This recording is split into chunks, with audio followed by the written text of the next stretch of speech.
Bonjour et bienvenue dans cette nouvelle édition du JT réalisée par la rédaction de News Assurance Pro. Nous sommes le lundi 26 novembre, bonne fête à toutes les Delphines et sans plus attendre, voici les titres.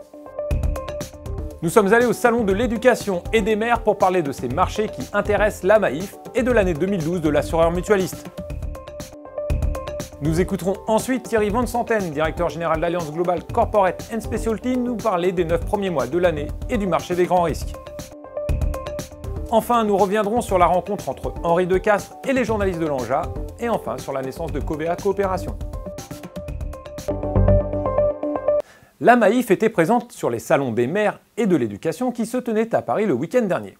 Pour l'assureur mutualiste, il s'agit de conquérir un nouveau marché, mais également de tenir sa place sur son sociétariat de référence. L'occasion était belle de parler avec Roger Belot, le président de la Maïf. L'année 2012 de la Maïf, c'est l'année de la mise en œuvre des grandes transformations qui ont été décidées, arrêtées en 2011. La première d'entre elles, la nouvelle organisation de notre réseau.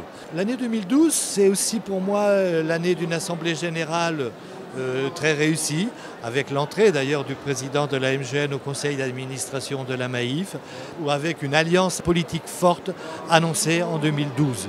En termes d'assurance automobile, les fréquences s'améliorent. Sans doute que la crise est là aussi pour l'effet que les gens circulent un peu moins et donc il y a un peu moins de sinistres. Donc du côté automobile, l'année se présente plutôt bien. Du côté des risques autres, même s'il n'y a pas eu de gros événements climatiques majeurs comme on a pu en connaître certains, il y a eu une multitude d'événements petits ou moyens en termes de grêle, d'orage, d'inondations, ici ou là, et qui font qu'il y a quand même une sinistralité au total assez forte et que donc les résultats, et l'année n'est pas terminée, les résultats en risque autre automobile restent assez tendus cette année. Le marché des grands risques se prépare à une nouvelle phase de renouvellement. Ceux-ci auront lieu principalement le 1er janvier prochain et les négociations vont bon train. Dans ce contexte, Thierry Van Santen, directeur général d'Alliance GCS, nous brosse le tableau des 9 premiers mois de l'année et des tendances du marché. Les 9 premiers mois de l'année 2012 ont été à peu près conformes à nos attentes. Il n'y a pas eu de catastrophe majeure, comme on le sait, durant ces 9 mois. Nous avons toujours un taux de rétention très élevé de nos affaires.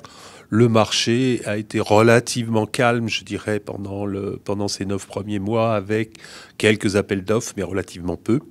Et nous avons bien donc maintenu nos positions, nous avons continué notre politique de souscription, je dirais attentive, et de partenariat avec les très grands clients dans la durée.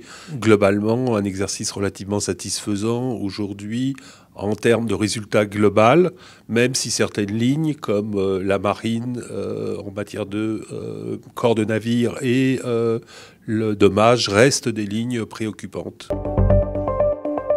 Jeudi dernier, l'Association nationale des journalistes de l'assurance recevait Henri Decastre, le PDG d'AXA. En une heure de questions-réponses, il n'a pas été question de parler de macroéconomie, mais plus précisément de l'activité du groupe. Henri Decastre a notamment abordé la question de la santé en France, appelant à, je cite, une refonte du système, restant toutefois prudent sur la conduite à tenir. Solvabilité 2, les impôts sur les entreprises et la stratégie du groupe étaient également au programme, et je vous invite donc à lire ou à relire notre article sur le sujet publié vendredi sur le site. Nous parlions la semaine dernière de Covea et de la création imminente d'une holding Covea Coopération, précisant qu'une réunion importante avait lieu lundi.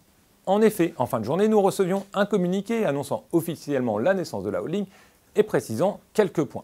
Pour un commentaire plus précis, il fallait lire Les Échos du lendemain, dans lequel le président de Covea, Thierry Derez, annonçait notamment que, je cite, « Covea Coopération sera le bras financier du groupe ». L'idée serait donc d'apporter des moyens et de la réactivité aux 3 entités, MAF, MMA et GMF, qui composent la SGAM Covea. Concernant cette dernière, justement, qui était jusqu'à présent la structure faîtière de l'organisation, elle gardera toute sa place, selon le PDG. Avant de nous quitter, sachez que vous retrouverez cette semaine la suite du dossier sur l'IARD. Ce JT est maintenant fini, je vous remercie une nouvelle fois de votre fidélité et vous souhaite à toutes et tous une très bonne semaine.